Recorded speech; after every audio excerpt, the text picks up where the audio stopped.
has preguntado qué le da sentido a tu vida? Pilar Sordo nos enseña que en la sociedad actual existe una tendencia ya a no sentir, a evitar las emociones negativas, pero positivizar todo excesivamente. Sin embargo, conectarse con nuestras emociones y aceptarlas es fundamental para nuestro bienestar. Es que la gente se está preguntando muchas cosas que antes de la pandemia no se preguntaban y que tiene que ver con el sentido de la vida, con el para qué.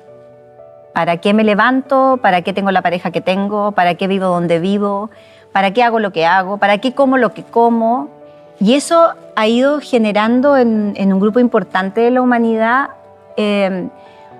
una hiperreflexión sobre el sentido de trascendencia de la vida. Esto lo produce siempre lo que yo llamo la conciencia de muerte, que es que cuando se nos acerca la muerte, adquirimos conciencia de muerte y eso nos da conciencia de vida en forma automática. Y por lo tanto me hace valorar la vida. Nos hace colocarnos en el sentido de trascendencia, en algo que, si alguien aquí no sabe, perdón por la mala noticia, pero todos nos vamos a morir. Si les liquidé la semana, lo siento, pero entonces como yo sé que me voy a morir, el cómo vivo es lo central.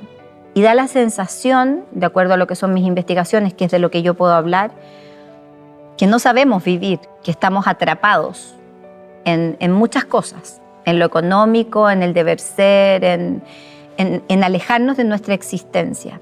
Sentir y expresar nuestras emociones, incluso las negativas, nos ayuda a ser más conscientes y auténticos. No tengas miedo de mostrar vulnerabilidad, ya que esto es lo que nos hace humanos y nos permite conectar genuinamente con los demás. Lección 2. Reconectarse con la espiritualidad. La psicología como ciencia ha quedado limitada. Necesitamos agregar el propósito de la vida y la espiritualidad para entendernos mejor a nosotros mismos. Y a mí me pasa hoy que siento que la psicología como ciencia ya no da abasto para explicar lo que le pasa al ser humano, quedó chica. Entonces, los psicólogos, que es lo que yo vengo haciendo ya hace 1 año y medio, vamos a tener que girar y empezar a estudiar algo que en la facultad no nos enseñaron, que es lo que tiene que ver con la psicología espiritual, que es agregar a la psicología como ciencia el tema del propósito de la vida. Hoy día la cantidad de gente que tiene 40 años y que está como recién saliendo de secundaria, preguntándose qué quiere hacer los próximos 40, es enorme. Enorme, enorme, enorme. Así como la gente que está a lo mejor dejando Madrid o Barcelona para irse a vivir a pueblos más chicos y está dejando ciudades grandes porque quiere una vida distinta. Ahora, para eso se requiere mucho coraje, pero tiene que ver con entender que el sentido de la vida es descubrir tu propósito, que puede cambiar también. Mi propósito, yo tengo un propósito tronco, digamos, que lo tengo desde los 7 años, que es ayudar a la gente. Mi capacidad de servicio está desde los 7 años marcada en mi vida y tengo hasta una imagen que lo recuerda, que es yo vendiendo a los 7 años afuera de mi casa en una mesita vasos con jugo a unos deportistas que salían de hacer deporte, porque al frente de mi casa, yo nací en el sur de Chile, en una ciudad que se llama Temuco, estaban estudiando, tenía una universidad al frente, entonces yo les regalaba jugo o a veces los vendía y ese dinero se lo llevaba a un asilo de ancianos que quedaba a 15 cuadras de mi casa. Desde los 7 años. Entonces ese es mi propósito tronco. Pero claramente ese propósito tronco hoy a mis 57 es muy distinto cómo lo vivo a cómo lo vivía a los 30. Entonces creo que estamos todos invitados a descubrir nuestro propósito en este instante, en este momento de la vida, que a lo mejor no es el mismo propósito que por el cual eduqué, a lo mejor fui a la facultad, me recibí de algo y descubro que mi propósito es otra cosa. Y por eso que hoy día se exige tanta honestidad con uno. Yo siento que hoy es un tiempo en la humanidad donde lo más importante es no traicionarse y no mentirse. Creo que eso se paga muy caro en esta humanidad hoy, muy, muy caro. El autoengaño tiene alto precio. Entonces creo que el propósito de la vida hay que buscarlo, hay que entender cómo queremos y por qué queremos ser recordados. Creo que llegó el momento de pensar en el legado. ¿Qué vamos a dejar? La espiritualidad no tiene que ver necesariamente con la religión, sino con encontrar un propósito más profundo y significativo en la vida. Dedica tiempo a reflexionar sobre tus valores y creencias para reconectar con tu esencia. Lección 3. La familia y la educación como base. Sí, la educación y los valores familiares son pilares fundamentales en la formación de nuestro carácter y en cómo enfrentamos la vida.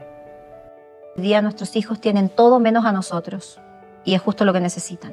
Hoy día el millonario para mí es el que tiene tiempo y el que elige qué hacer con él. Y a mí me pasa que veo a una generación de papás y mamás muy asustados educando a sus hijos. Yo siempre digo que somos la única generación que le tuvo miedo a sus padres y que hoy día le tiene miedo a los hijos. Y educamos como desde ahí, como desde ese susto. Y eso nos hace muy culposos, porque además como hay que trabajar mucho para satisfacer sus necesidades, o por lo menos las que nosotras suponemos que son necesidades, los dejamos muy solos. Casas poco vividas, celulares que se colocan en las mesas. Y cuando yo coloco el celular en la mesa frente a un niño, le estoy diciendo al niño que es importante hasta que esa cosita no suene. Porque si esa cosita suena, él deja de ser importante. Y por lo tanto el ejemplo lo tengo que dar yo. Y la otra cosa que me parece que es importante entender es que hoy la autoridad se gana, a diferencia de lo que pasaba en mi generación. Yo a mi papá le obedecía porque era mi papá. Solo por eso. Y porque además había una cuota importante de miedo. Hoy ese miedo no existe. Por lo tanto ese padre tiene que hacer que su hijo lo respete, lo valore y lo obedezca, pero porque ese padre es congruente entre lo que dice y lo que hace. Entonces hoy día la autoridad se gana. Y eso es algo que los papás y mamás modernos no han entendido. Entonces siguen con la pauta del grito, de la sanción, de quitarle todo. Pilar, es que ya no le puedo dejar, tengo nada que quitarle. Le quito el celular, le quité la computadora, le quité la televisión, ya no puede salir, le quité todo. Sí, pero sigue sin cumplir lo que dice. Si tú le dijiste que el sábado ibas al cine, y después le dices que no quieres ir porque estás cansado, que lo van a dejar para el próximo fin de semana, ¿con qué derecho ese hijo te cree? Y si no te cree, ¿por qué te va a respetar? Hoy es importante que los hijos nos crean y que lo que yo diga sea lo que haga. Entonces por eso que no puedo poner el celular en la mesa. No solo por el significado que le doy a ese hijo, sino que porque no tengo ninguna autoridad en el mismo instante en que coloco el celular en la mesa para decirle a él que no lo coloque. No puedo. Aunque yo le diga, bueno, pero es que es mi trabajo. Pero estamos comiendo. De alguna manera hay que volver a recuperar ciertos rituales familiares de comunicación y de unión, el juego de naipes o juegos de mesa, que nos saquen de la tecnología, que los saquen del iPad, del celular, de la televisión, de la pantalla, que se apague todo. Es algo que te permite asegurarte, porque hoy día está 100% probado que los niños y niñas que tienen buena comunicación familiar, que hay espacios dentro de la familia para comunicarse, para poder decir lo que sienten, son niños que están protegidos automáticamente frente a la droga, frente a la delincuencia, frente a cualquier otro tipo de, entre comillas, trastorno social al cual pudieran, entre comillas, también caer. La familia es una unidad protectora, pero la familia, no gente viviendo junta en una casa, que es distinto, que se pueden querer mucho, pero es gente viviendo junta en una casa que se quiere. Eso no es familia, no alcanza. Implica el desarrollo de un vínculo, implica el desarrollo de la conversación, implica trabajo. Trabajo. Hoy día, sobre todo en las familias de mayores recursos económicos, a mí me impresiona cómo los papás y las mamás trabajan todo el día para pagar un staff de profesionales que se hagan cargo de sus hijos en las cosas que ellos tendrían que hacer. Entonces trabajan para pagar al psicólogo, trabajan para pagar al fonoaudiólogo, y trabajan para que todos los seres humanos se hagan cargo de algo que ese papá o esa mamá tendrían que sentarse a conversar en el comedor y decirle, hijo, ¿tú eres feliz? De verdad, o sea, yo como mamá lo estoy haciendo bien, ¿te hace falta algo? Ese tipo de conversaciones son necesarias, porque es otro espacio de conciencia. Es distinto a la conciencia que tenía mi mamá o mi papá cuando me educaron, que era la básica. Que la niña tenga buenas notas, que la lleven en el colegio. Hoy hay infinitas preocupaciones, porque hay infinitos cuestionamientos de esos niños que necesitan ser, si no son respondidos por nosotros, por lo menos contenidos, sí, pues tenemos que tener la obligación. Lo que pasa es que hay papás y mamás que no quieren hacer ese trabajo. La forma en que somos criados y los valores que se nos inculcan desde pequeños juegan un papel crucial en nuestro desarrollo. Reflexiona sobre tu educación y considera cómo estos valores han moldeado tu vida para que puedas trabajar en desprogramar lo que no te sirve y fortalecer lo que sí. Ahora que eres padre o madre, también debes de tener en cuenta que esto es muy importante en el desarrollo de tus hijos y depende de ello para que sepas qué serán a futuro. Lección 4. La aceptación del camino personal. Pilar ha tenido una vida llena de desafíos, pero ha aprendido a agradecer todas sus experiencias, tanto las buenas como las malas, ya que todas ellas han contribuido a su crecimiento personal. Desde la ciencia yo puedo medir si estoy en estado vibracional alto o bajo. Las vibraciones bajas son el miedo, la vergüenza, la culpa, la rabia. Las altas son la gratitud, la prosperidad, la abundancia, la alegría. Por lo tanto, el cómo yo elijo partir el día desde esas vibraciones o desde esa actitud positiva pasa mucho por lo que pienso acerca de mí cuando el día parte y lo que de alguna manera empiezo a hacer. Entonces, bajo ese punto de vista, yo lo primero que hago o aprendí a hacer cada vez que despierto es dar las gracias. Es lo primero que hago. Después intento tener 3 frases mentales, todo esto antes de bajar de la cama, ¿no? 3 frases que hablen de mí, que sean positivas, optimistas y cariñosas acerca de mí. De ahí bajo, digamos, me levanto. Todavía no he tomado el celular, independientemente que se me dan las manos, y llevo mucho tiempo practicando, pero se me dan las manos por agarrarlo. De ahí intento hacer algo de meditación, que aprendí a meditar, o sea, estoy aprendiendo a meditar, en realidad aprendí, nadie aprende nada, nadie se recibe ni se titula de nada en la vida, pero estoy aprendiendo en ese proceso. Aceptar y agradecer nuestro camino con todos sus altibajos es esencial para encontrar paz y propósito. Cada experiencia nos enseña algo y nos ayuda a evolucionar. Aprende a ver los desafíos como oportunidades de crecimiento. Y finalmente la lección 5, el amor propio y la autenticidad. Uno de los temas recurrentes en el trabajo de Pilar Sordo es el amor propio. Reconocer y aceptarnos tal como somos es la base para una vida plena y significativa. Entonces planteo 4 dimensiones del amor propio. Una es el autoconocimiento, yo no puedo querer algo que no conozco, pero hay que entender que esa descripción del autoconocimiento es una descripción en el presente, es una descripción desde el hoy, porque lo que conozco de mí hoy no es lo mismo que probablemente conocía hace incluso 15 días atrás.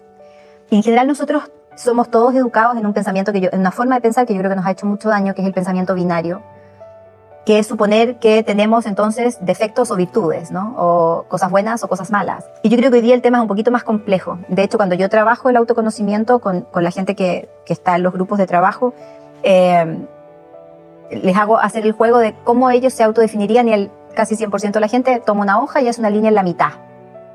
Entonces a un lado coloca las cosas que le gustan y al otro lado las cosas que le disgustan de sí mismos. Y esa fórmula ya quedó antigua y ya no funciona. Entonces la fórmula nueva tiene que ver con colocar en una hoja, al centro de la hoja, todas tus características. De esas habilidades o cosas tuyas vas a encontrar lo que yo llamo habilidades tronco. Aquellas que evocas hace los 7 años y hoy día a los 57 y las tienes igual.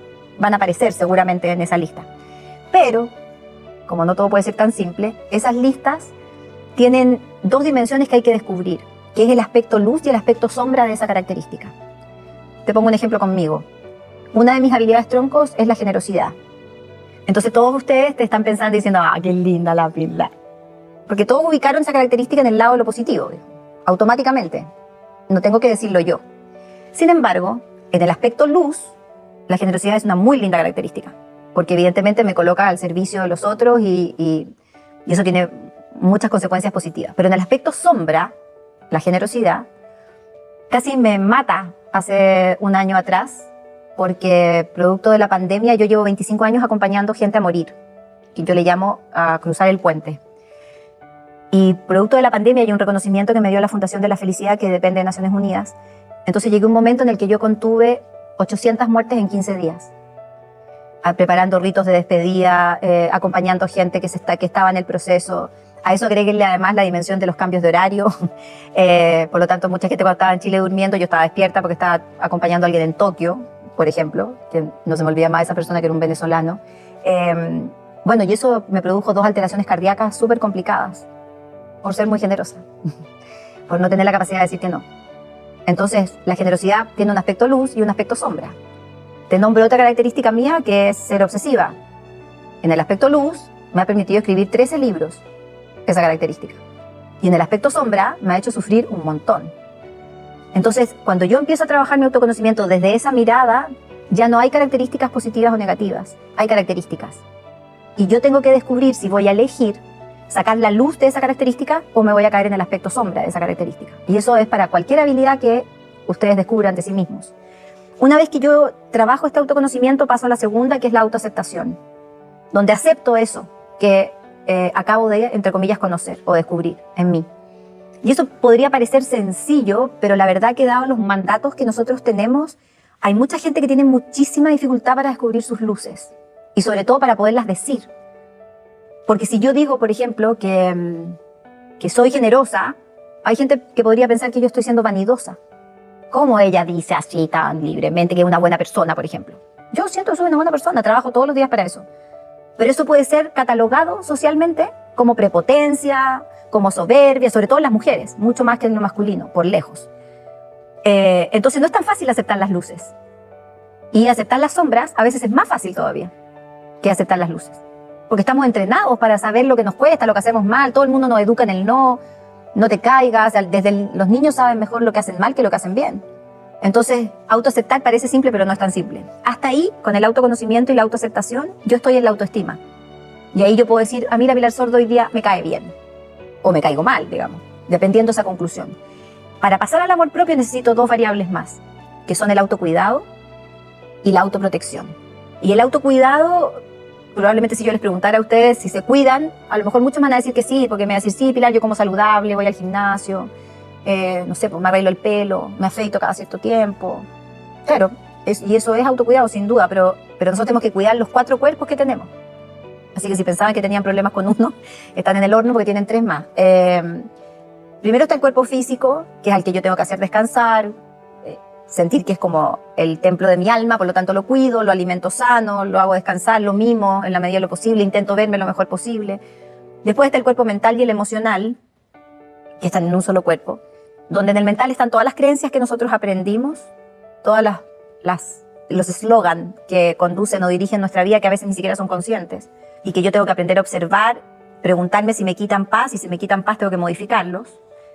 Y está mi cuerpo emocional, que tiene que ver con que yo todas las noches me debiera preguntar si hoy tuve ganas de reír, me reí, si tuve ganas de llorar, lloré, si tuve miedo, dije que tuve miedo, si me enojé con algo, pude expresar ese enojo.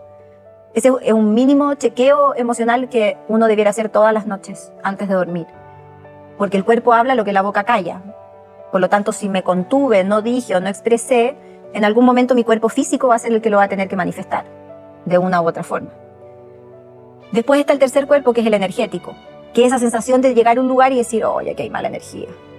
Ese cuerpo energético las mujeres lo podemos percibir mucho más fácil. Y les pongo un ejemplo cotidiano que es un clásico. Pues supongamos que yo estoy acá y estoy con mi pareja. Y aparece un tercero. Ese tercero lo conoce mi pareja, yo no lo conozco. Se conversa entre los 3. Se va ese tercero. Mi pareja me pregunta, ¿qué te pareció? Y yo le digo, simpático. Y él me mira extrañado y me dice, ¿pero cómo? Me dice, un tipo súper confiable. Estamos pensando incluso contratarlo dentro de la empresa porque, no sé, tiene unos antecedentes increíbles. Y ahí viene la clásica frase femenina. Mira, no me preguntes qué, pero hay algo que a mí no me termina de cerrar. Y cuando ese personaje liquida a mi pareja con algo, la clásica frase femenina es, yo te lo dije. Ahora, esa intuición a las mujeres nos funciona mucho mejor con lo externo que con lo interno. Porque una de las consecuencias del modelo patriarcal es que nos cortaron la intuición. Nos cortaron el cable y nos dijeron, no, cada vez que ustedes escuchen el alma están locas. Nosotros les vamos a decir, lo masculino, les vamos a decir cuando ustedes estén bien. Entonces yo digo, a mí me están siendo infiel. Aquí, lo siento aquí hay algo que me pulsa y me dicen que algo está pasando en mi pareja. Por lo tanto, el gran trabajo de lo femenino en estos tiempos es volver a conectar con ese cable. Es volver a conectar con la intuición, es volver a no dudar de lo que yo aquí en el centro de mi pecho, que es donde se supone que se deposita el alma, siento. Y por lo tanto tengo la obligación de cuidar esas energías, lo masculino y lo femenino. Si yo voy a un lugar donde cada vez que salgo de ahí tengo la sensación de estar como si me hubiera pasado un camión por arriba, o voy a ver una tía y cada vez que veo a esa tía termino con dolor de cabeza, yo tengo que entender que eso es un daño a mi cuerpo energético. Después está el cuarto cuerpo, que es el astral, que es el que me permite el contacto con lo superior. Por lo tanto, yo tengo que cuidar esos 4 cuerpos. Y después está la autoprotección, que es la cuarta dimensión, que tiene que ver con la capacidad para poner límites. Aprender a decir que no, habilidad que cuesta mucho más en el mundo de lo femenino que de lo masculino, por un exceso de definición de lo que nos enseñaron que era ser noble, y parece que el ser noble implica nunca decir que no. Entonces, si yo empiezo a decir que no, me vuelvo egoísta. Por eso que desarrollar amor propio tiene un costo alto. Desarrollar amor propio y aprender a amarse implica tener mucho coraje, porque hay un montón de gente que me va a dejar, que me va a encontrar loca, que me volví egoísta, que me transformé. Y a veces incluso trabajar amor propio implica un camino bastante solitario, pero que a mi juicio, si uno trabaja esas 4 dimensiones, vale la pena vivirlo. A menudo nos vemos influenciados por las expectativas y las presiones externas. Sin embargo, es crucial trabajar en conocernos y aceptarnos a nosotros mismos.